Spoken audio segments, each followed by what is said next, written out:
शूनं नरः शूनं कृषतु लाङ्गलम् शूनं वरत्र बध्यन्ताम् शूनं अष्टामुदिङ्गय। सुखद हो अश्व और वाहन, सुख दे हमें मनुष्य। हल सुख के साथ खेत जोते, जुए सुख पूर्वक बांधे जाएं। मीठी हो चाबुक की मार भी। शूनं न फला विकृपन्तु भूमि शूनं कीनाशाभियन्तु वाहे शूनं पर्जन्य मधुना पयोभि शूनासिरा शूनमस्मासु दत्तम्। हल के फाल भूमि को सुख से जोतें, किसान अपने बैलों के साथ सुख के साथ चलें। बादल अपनी मिठास और जल से हमें सुख दें, हमें सुख दें इंद्र और वायु।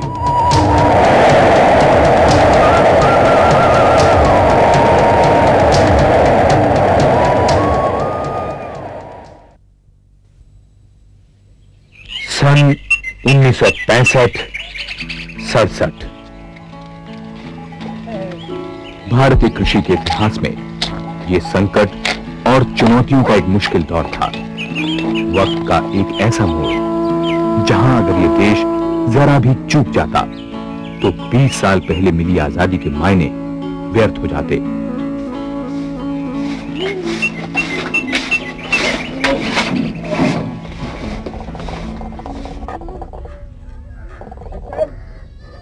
रात की सांस ली थी हम लोगों ने कि चलो आजादी आ गई, अब अपना राज अपना मुल्क।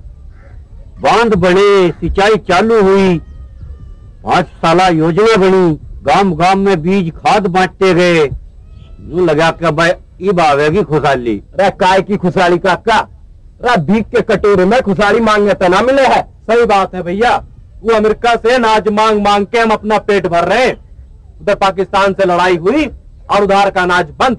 हमें तो पहले से ही अनुमान था कि ये PL 480 के तहत जो 100 लाख टन अनाज बाहर से आता है, यही हमारी कमजोर नस है। अरे आज तो पेपर में भी छपा है क्या, यही कि अब 2 हफ्ता के लिए सिर्फ अनाज बच गया है।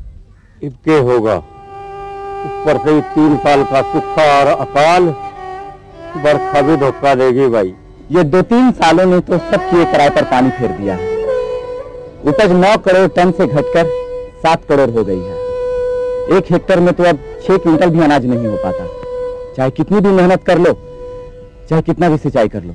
वीडियो साहब राम राम। राम राम भाई, राम राम राम राम। भाइयों, बात क्या है, सामुदायिक विकास योजना के तहत आप किसान भाइयों को गेहूं के बीज दिए गए थे। न्यू पूसा, PB और RS-HY किस्म के बीज। भाई खाद भी दिया था सस्ते दामों पर, कर्जे में भी।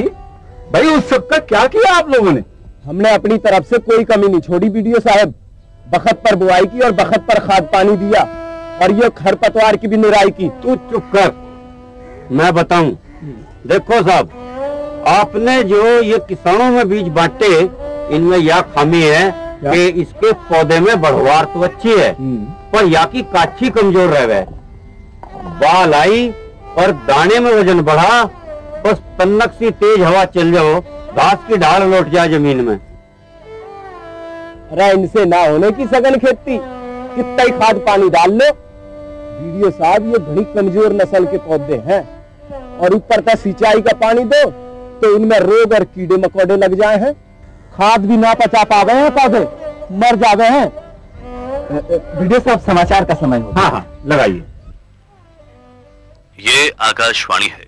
प्रधानमंत्री श्रीमती गांधी ने विभिन्न राज्यों के मुख्यमंत्रियों तथा कृषि मंत्रियों को संबोधित करते हुए कहा कि अगर हम अगले कुछ सालों में कृषि उत्पादन बढ़ाकर आत्मनिर्भर नहीं हो जाते तो हमें स्वतंत्र कहलाने का अधिकार नहीं है। उन्होंने कहा कि जब तक ग्रामीण क्षेत्र को और कृषि अर्थव्यवस्था को तरजीह नहीं दी जाएगी, तब तक खाद्य में आत्मनिर्भरता का हमारा लक्ष्य पूरा नहीं होगा। IADP अर्थात सघन कृषि जिला विकास कार्यक्रम से ये नतीजा सामने आया था कि खाद्य का उत्पादन प्रचलित देशी फसलों के द्वारा भी बढ़ सकता है, लेकिन उसकी एक सीमा थी। इन बीजों और नस्लों में कई खामियां थीं। इसी दौरान अंतर्राष्ट्रीय स्तर पर गेहूं अनुसंधान के क्षेत्र में एक नई खोज हुई, ड्वार्फ व्हीट, बौने गेहूं की खोज।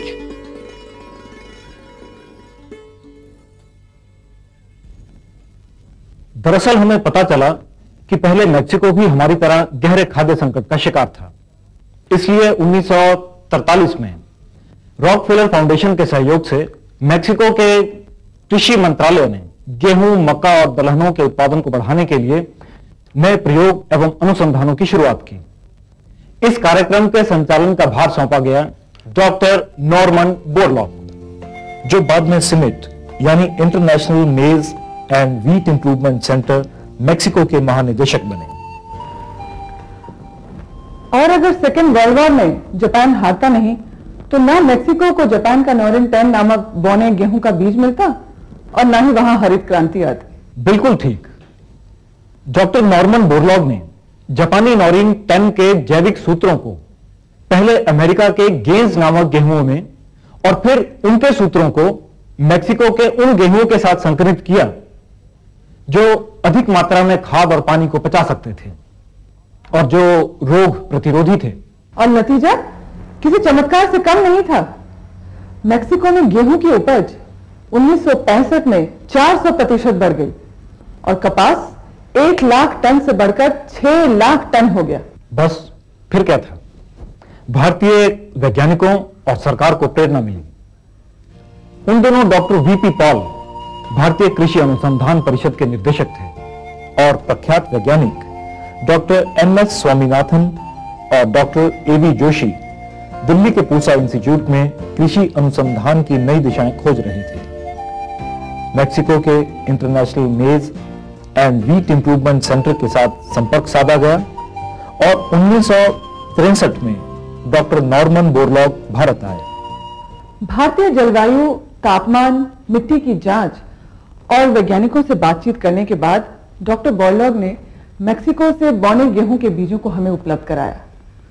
सोनोरा 63, सोनोरा 64, लार्मारोहो 64 नामक बौने गेहूं के बीजों को जो भारतीय वैज्ञानिकों ने अपने यहां उगाया तो उनके मजबूत काठियों में दुगने तिगने दाने थे। तेज हवाओं के सामने भी तन कर खड़े रहने वाले ये पौधे भरपूर खाद और पानी खींचकर और भी पुष्ट हो जाते थे। पीवी 18 से लुधियाना में 6,914 किलोग्राम प्रति हेक्टेयर की रिकॉर्ड उपज ली गई। भारतीय कृषि विशेषज्ञों की आंखों में उम्मीदों और कामयाबियों के नए सपने तैरने लगे। मैक्सिको से 18,000 टन बीज भारत लाया गया और तुरंत फुरत रबी की बुआई के सही वक्त पर उसे किसानों तक पहुंचाया गया। सही समय पर बुआई, सही समय पर सिंचाई और सही अनुपात में खाद एवं कीटनाशक दवाओं का छिड़काव। खेतों में बौने गेहूं की भरपूर फसलें लहलहा उठी। भाई मेरी आख्या को भरोसा को ना होवे। भाई कौन जादू की छड़ी घुमा गया इन खेतन में? इतनी उपज तो ना कदे इन खेता में देखी ना सुनी। रे काका इब तो सारी फिकर दूर होली। खूब भी पसीना भाव और सोना उपजाओ। उपज तो बहुत भी, पर तुम बुरा ना मानो, ये परदेसी लाल गेहूं की रोटी में स्वाद ना आवे। जाने कैसी कैसी लागे है रोटी। भाई हाँ, बस या तो बेचन लायक ठीक है, भाई खाना लायक कोई ना। सचमुच ये एक समस्या थी। जब तक ये बीज हमारे किसानों के बीच लोकप्रिय नहीं हो तब तक हमारी मंजिल दूर थी। और फिर डॉक्टर एमएस स्वामीनाथन के नेतृत्व में गेहूं प्रजनकों की टीम ने मैक्सिको के बौने गेहूं को भारत के लंबे स्वादिष्ट गेहूं के साथ क्रॉस किया और तैयार हुई शरबती दानों वाली, लहलहाती, अधिक उपज देने वाली नई किस्में। छोटी लरमा, सफेद लरमा, कल्याण सोना और सोनालिका। किसानों का मन मोह लिया इन बौने गेहूं ने। दिन दुगनी रात चौगुनी इनकी खेती फैलने लगी। हरियाणा, पंजाब, पश्चिमी उत्तर प्रदेश के खेत हरियाली से लहरा उठे। देश ने खाद्यान्न में आत्मनिर्भरता के एक नए युग में प्रवेश किया। सन 1965-66 में गेहूं का कुल उत्पादन था 1,04,00,000 टन।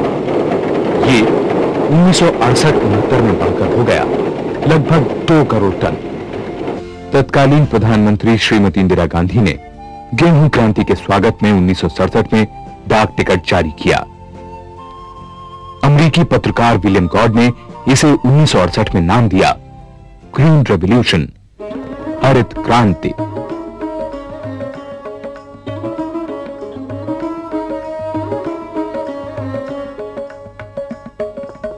यह हरित क्रांति न तो भाग्य का संयोग थी और न कुदरत का करिश्मा। इस कामयाबी की पृष्ठभूमि में थे हमारे वैज्ञानिकों के अनुसंधान, एक सुविचारित कृषि योजना, विराट प्रशासनिक प्रयास और हमारे किसानों की लगन और मेहनत। कृषि विभाग के प्रशासकों और कर्मचारियों ने खाद, बीज और कृषि के नए नए उपकरण हमारे किसानों तक पहुंचाए। अभूतपूर्व प्रबंधन क्षमता की मिसाल कायम की। हमारे वैज्ञानिकों ने विदेशी तकनीक और प्रजाति को देसी सांचे में ढाला। राजनीतिज्ञों ने सटीक नीतियां बनाई। उद्योगपतियों ने tractor, thresher, pumping set, diesel engine, विद्युत मोटर्स, रासायनिक खादों तथा कीटनाशकों का भरपूर उत्पादन किया। और भारत गेहूं के उत्पादन में दुनिया का चौथा सबसे बड़ा राष्ट्र बन गया। 1963-64 में गेहूं का कुल उत्पादन था 98,50,000 टन, जो 1977-78 में बढ़कर हो गया 3,17,50,000 टन। और धान संसार की 1/3 आबादी का मुख्य आहार। भारत में तो 3/4 जनसंख्या चावल ही खाती है। बिहार, बंगाल, असम, उड़ीसा, पूर्वी उत्तर प्रदेश, मध्य प्रदेश, आंध्र, तमिलनाडु, केरल, मणिपुर, त्रिपुरा, अरुणाचल, मेघालय धान की पारंपरिक खेती के क्षेत्र। चावल के उत्पादन में आई नई क्रांति के लिए हमारा देश IRRI यानी कि international rice research institute of Philippines का एहसानमंद है। यहां ताइचुंग अनुसंधान केंद्र के वैज्ञानिकों ने अदवानी किस्म के धान के पौधे तैयार किए। ये पौधे नाइट्रोजन से तत्काल पुष्ट होते और इनकी उत्पादकता प्रचलित बीजों से तिगुनी होती। हमारे किसानों और सरकार ने IR8, IR5, IR20, IR24 बीजों का भरपूर स्वागत किया। धान में भी बौने पौधे ने कृषि क्रांति की शुरुआत की। धान के खेत खुशबू भरी बालियों से भर गए। हवा की लहरों में झूमती नाचती धान की बालियों ने चावल का उत्पादन 3 करोड़ टन से बढ़ाकर 1983-84 तक लगभग 6 करोड़ टन तक पहुंचा गया। इन धान की किस्मों का नया नामकरण किया गया। पंकज, पलमल, जया, कृष्णा, कावेरी, रत्ना, साबरमती, एक से एक अधिक उपज देने वाली भरपूर किस्में। या पैदावार और भी बढ़ सके। मल्ला ये जो खरपतवार उगे सारा खाद पानी तो यही खा पी जावे और धान और गेहूं के पौधे बेचारे यूं ही भूखे प्यासे रह जा। सारी फिक्र चिंता खत्म काका। ये लो बुटास लोर का डिब्बा, खेतों में डालो, खरपतवार, झाल झंकार सब खत्म। और हाँ, अब फसलों को खाद और पानी भी मिलेगा और उपज भी और बढ़ेगी। उपज तो समझो बढ़ गई। पहले गेहूं क्रांति हुई तो बंगाल में लोग गेहूं की खेती करने लगे। अब धान की क्रांति हुई तो लोग पंजाब और हरियाणा के किसान भी धान की खेती करने लगे। हमारा अनुसंधान जारी रहा और सरकार ने भी हरित क्रांति की सफलता को देखते हुए भारतीय कृषि अनुसंधान परिषद को अनुदान राशि बढ़ा दी। तीसरी पंचवर्षीय योजना में यह राशि 610 लाख रुपए थी। छठी योजना तक आते आते यह राशि बढ़कर 91 गुना ज्यादा हो गई, यानी कि 547 करोड़ 70 लाख रुपए। सरकार ने कृषि मंत्रालय के परामर्श से ऐसी नीतियां बनाई जिससे हरित क्रांति का आर्थिक लाभ किसान को मिले। लागत और उत्पादन के हिसाब से अनाज और दूसरे कृषि उत्पादनों का समर्थन मूल्य सपोर्ट प्राइस घोषित किया गया। किसान बिचौलियों और निजी आड़तियों के चक्कर तथा गल्ले के भाव में कृत्रिम उतार चढ़ाव के नुकसान से सुरक्षित हो गए। सरकार ने कृषि उत्पादन की खरीद और वितरण की जिम्मेदारी खुद उठा ली और इतने विशाल देश में खरीद, वितरण, भंडारण और परिवहन के इस कठिन दायित्व को सफलतापूर्वक उठाया। भारतीय खाद्य निगम फूड कॉरपोरेशन ऑफ इंडिया ने 1961-62 में देश में सिर्फ 880 ट्रैक्टरों का निर्माण होता था। 1978-80 तक आते आते 1 लाख से ज्यादा ट्रैक्टर देश में ही बनने लगे। आधुनिक थ्रेशर्स निर्मित हुए जो डीजल इंजन, विद्युत मोटर या ट्रैक्टर से चलते थे। यांत्रिक घाई का परिणाम यह हुआ कि 1 महीने के भीतर भीतर गेहूं की सारी फसल साफ होकर बिक्री के लिए बाजार में पहुंचने लगी। ग्रामीण बैंकों की योजना बनी। देश भर में उचित दर की दुकानें खुली गईं। 17 राज्यों में कृषि उद्यमों, एग्रो इंडस्ट्रीज की स्थापना की गई, जिससे नई तकनीक, नए औजारों का प्रशिक्षण, मरम्मत की जानकारी और उनका फायदा किसानों को मिले। और हरित क्रांति को सिर्फ गेहूं और धान के दायरे से निकालकर दूसरी फसलों के उर्वर और उन्नत बीजों तक पहुंचाने के लिए हमने दिन रात अनुसंधान किए। कपास, गन्ना, मक्का, ज्वार, बाजरा तथा तिलहनों और दलहनों तक जब तक इसका विस्तार ना होता तब तक हमारी क्रांति पूरी ना होती। कपास भारत की मुख्य नकदी फसल है। अमेरिका, रूस, चीन के बाद भारत ही कपास का सबसे बड़ा उत्पादक है। 1968 में डॉक्टर वी संथानम के मार्गदर्शन में कपास प्रजनकों की टोली ने MCU5 नामक नस्ल को संकरित किया। इसके बाद वरलक्ष्मी, सुजाता और सुवीन जैसी नस्लें तैयार हुई जिन्होंने कपास के उत्पादन में नई क्रांति पैदा की। गन्ने के उत्पादन में हमारा देश संसार में सबसे आगे है। यहां तक कि ब्राजील, क्यूबा और चीन जैसे बड़े गन्ना उत्पादक देशों का नंबर भी हमारे बाद आता है। समूची दुनिया में गन्ने के कुल उत्पादन का 22% हम पैदा करते हैं। 8 राज्य बिहार, उत्तर प्रदेश, हरियाणा, पंजाब, महाराष्ट्र, कर्नाटक, आंध्र प्रदेश और तमिलनाडु इसमें प्रमुख है। CO 419, ACO 775 और BO 17 गन्ने की ऐसी उन्नत किस्में थी जिन्होंने देश में गन्ना क्रांति पैदा की और चीनी के मामले में हम आत्मनिर्भर हो गए। एक बार फिर हमारी सरहद पर धमाके गूंज उठे, एक और युद्ध। लेकिन अब हमारे हाथ में पीठ का कटोरा नहीं था। हरित क्रांति के बदौलत खाद्यान्न में देश सिर्फ आत्मनिर्भर नहीं था, बल्कि अन्न का अतिरिक्त भंडार भी हमारे पास था। और 1971 के निर्णायक युद्ध में हमें ऐतिहासिक जीत मिली। ये हरा भरा पहाड़ियों और पेड़ों से घिरा शीतल हवाओं का खूबसूरत प्रांत हिमाचल प्रदेश। कृषि वैज्ञानिकों ने यहाँ भी शोध और अध्ययन किया और धीरे धीरे यहाँ भी शुरू हुई एक महत्वपूर्ण क्रांति। विश्व बैंक की सहायता से यहाँ के हार्टिकल्चर डिपार्टमेंट ने सेबों की वैज्ञानिक बागवानी, पैकिंग, परिवहन और प्रबंधन का ऐसा काम किया कि 1950 में जहाँ कुल 800 हेक्टेयर इलाके में सेबों के बगीचे थे, 1981 तक 44,000 हेक्टेयर इलाके में सेबों के बगीचे भर गए और उत्पादन 12,000 टन से छलांग मारकर 2,20,000 टन तक पहुंच गया। तो इस तरह यहाँ हुई सेब क्रांति। अब तो आप समझ ही गए होंगे कि हमने न केवल अनाज बल्कि फलों और सब्जियों की उन्नत किस्मों के विकास के लिए भी कोशिशें जारी रखी।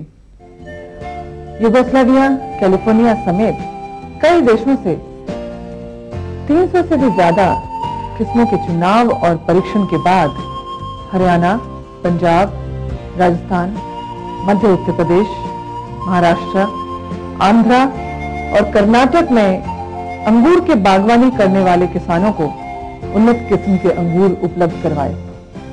सब्जियों के क्षेत्र में भी नई किस्में विकसित की गई। भिंडी की बेहतरीन उन्नत किस्म पूसा सावनी जो सबसे सफल साबित हुई, इसका श्रेय डॉक्टर हरभजन सिंह को जाता है। उन्हें शिमला मिर्च, पूसा रूबी टमाटर, पूसा मेघदूत लौकी या घिया, पूसा स्वेती चुकंदर और पूसा चिकनी घिया तोरई की उम्दा किस्में तैयार करने का श्रेय भी जाता है।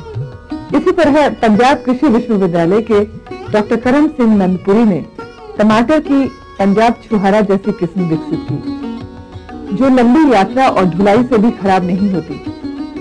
इस दौरान आलू के उत्पादन में भी भारी वृद्धि हुई। 1949-50 आलू का उत्पादन लगभग 2.25 लाख हेक्टेयर जमीन में होता था। 1977-78 में इसकी खेती 77 लाख हेक्टेयर को भी पार कर गई। पूरे देश में कृषि अनुसंधान शालाओं और कृषि विश्वविद्यालयों के जाल बिछा दिए गए। 1966 में सिर्फ 6 कृषि विश्वविद्यालय थे। 1980 में इनकी संख्या 16 राज्यों में 23 हो गई। जाहिर है ये सारी सफलताएं इतनी आसानी से हासिल नहीं हुई थीं। भारतीय किसानों को परंपरागत, प्राचीन एवं पिछड़ी तकनीकी से खींचकर आधुनिक, उत्पादक एवं लाभकारी कृषि पद्धति में लाने के लिए बहुमुखी प्रयास किए गए थे। किसानों के खेतों में राष्ट्रीय प्रदर्शन आयोजित हुए। नई तकनीक के प्रशिक्षण के लिए कृषि विज्ञान केंद्र खोले गए। एक नया कार्यक्रम T&V यानी ट्रेनिंग एंड विजिट शुरू किया गया। लैब टू लैंड यानी प्रयोगशाला से खेत तक कार्यक्रम चलाया गया। हरित क्रांति और उसके समानांतर चलाई जा रही कृषि विकास परियोजनाओं ने सारे आर्थिक ढांचे का काया पलट कर दिया। हमारी इस कामयाबी पर सारा संसार आश्चर्यचकित था। विश्व प्रसिद्ध विज्ञान पत्रिका नेचर ने टिप्पणी की, भारत ने सबसे चमत्कारिक उपलब्धि कृषि के क्षेत्र में हासिल की है और उसका महत्व मुट्ठी भर नोबेल पुरस्कारों से भी ज्यादा है।